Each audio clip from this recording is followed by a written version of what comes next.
교토 아닌데 이 정도라고? 1000개의 도리가 펼쳐진 다카야마 이나리 신사. 오늘은 숨겨진 절경으로 꼽히는 곳으로 가보겠습니다. 길의 느낌이 일상에서 멀어지죠. 끝 풍경 보시면 왜 여기까지 오는지 이해되실 겁니다. 주차장에 도착했는데요. 잠시 후부터 계단 올라가야 합니다. 주차장이 넓어서 좋네요. 사람들의 마음이 담겨 있습니다. 본당 쪽으로 이동하겠습니다. 근데 이 계단 생각보다 쉽지 않습니다. 계단이 힘드신 분들은 무리해서 정면 계단만 고집하지 마시고 오른쪽에 조금 돌아가는 우회 길로 가셔도 좋을 것 같습니다. 일본 분들은 도리마다 인사를 하고 가십니다. 이렇게 한 걸음씩 올라가는 과정이 있어서 조금 뒤에 보게 될 풍경이 더 크게 다가오는 것 같아요. 드디어 이나리 신사 본당 입구에 도착했습니다. 이곳은 붉은 천본도리로 특히 많이 알려져 있는 곳입니다.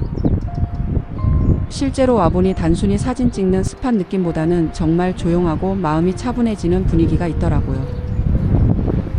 조용히 걷다가 어느 순간 여기 좀 특별하다 싶어지는 그런 장소에 가깝습니다. 멀리까지 와서 이런 공간을 만나면 여행이 단순히 이동이 아니라 기억으로 남는 순간이 되는 것 같아요. 이곳은 계단이 참 많은 곳입니다.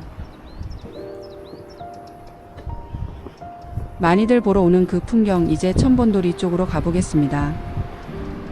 이런 일본 숨은 여행지 좋아하시나요? 구독해 두시면 다음 장소도 정말 재밌게 보여드릴게요. 잠시 생각에 잠기게 됩니다. 본당에서 조금 더 내려가면 분위기가 또 달라집니다. 이제 진짜 그 장면이 나오겠구나 싶은 기대감이 생겨요. 이렇게 직접 오니 잠시 후에 설렘이 좋습니다. 여기서 그냥 지나치면 아쉬운 게 바로 미즈 오미쿠지입니다. 300엔이고요. 물에 담가야 글씨가 보이는 방식이라 더 신기합니다. 나올 때 화장실 세면대에 살짝 담그니 진짜 글씨가 올라오더라고요. 그리고 제가 뽑은 결과는 기분 좋게 다음으로 가보겠습니다. 여기는 진짜 화면으로 다 담기나 싶을 정도네요. 빨간 도리가 구불구불 이어지는 모습이 멀리서 보면 그냥 길이 아니라 하나의 흐름처럼 보입니다. 가만히 보고 있으면 누가 정성스럽게 풍경을 만들어 놓은 느낌이에요. 가까이에서 걸을 때는 도리 하나하나가 주는 리듬이 있고 조금 떨어져서 보면 전체가 또 완전히 다른 그림이 됩니다. 이곳은 그냥 도리가 많다 정도로 설명하면 좀 아쉬운 것 같아요. 직접 걸어보는 느낌, 그리고 위에서 내려다봤을 때의 느낌이 완전히 다르거든요. 처음엔 그냥 예쁜 곳인 줄 알고 왔다가 나중에는 이상하게 오래 기억에 남는다는 점인 것 같아요. 조용한데 강렬하고 화려한데 차분하고 분명 관광지인데도 순간순간 혼자만 알고 싶은 느낌이 듭니다.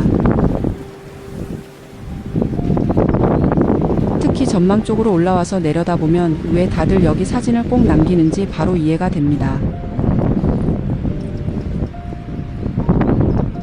걷는 동안에는 와 예쁘다였는데 위에서 전체를 보는 순간 그래서 여기까지 오는구나가 되더라고요. 도리의 붉은색이 주변 풍경이랑 섞이면서 계절마다 느낌도 완전히 달라질 것 같습니다. 맑은 날엔 또 맑은 날대로, 흐린 날엔 흐린 날대로 분위기가 있을 것 같습니다.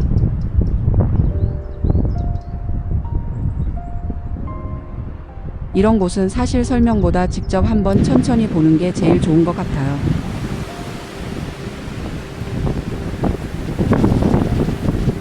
다카야마 이나리 신사 생각보다 훨씬 더 특별했던 장소였습니다. 계단은 조금 힘들 수 있지만 그 뒤에 기다리는 풍경은 충분히 올라올 가치가 있었습니다. 그리고 무로미쿠지까지 해보니까 더 기억에 남는 코스였던 것 같아요. 직접 가보면 더 좋았던 일본 여행지 계속 올릴 예정이니까 그럼 다음 일본 여행 영상에서 또 만나요. 구독과 좋아요는 오늘 행운을 가져다 드립니다.